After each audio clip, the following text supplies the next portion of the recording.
बाबा प्रणाम। प्रणाम बेटा प्रणाम। बाबा ये रही घर की मट्टी जो आपने कल मंगाई थी। लाओ बेटा लाओ। ये लीजिए।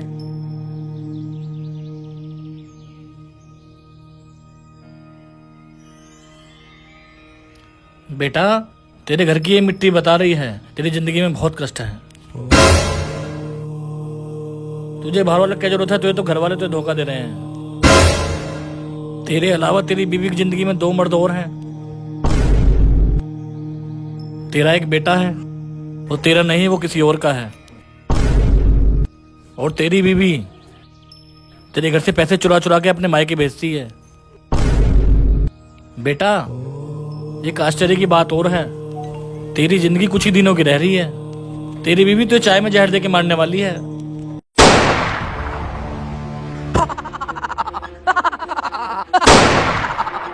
अरे बच्चा तू हंस क्यों रहा है? अरे बाबा ये मेरे घर की मट्टी नहीं है, मैं तो घर से मट्टी लाना भूल गया था, इसलिए मैं तुम्हारे घर की मट्टी ले आया था उठा के। धोखेबाज। अबे बाबा पहले अपना भविष्य देख लो, मेरा क्या देखोगे तुम?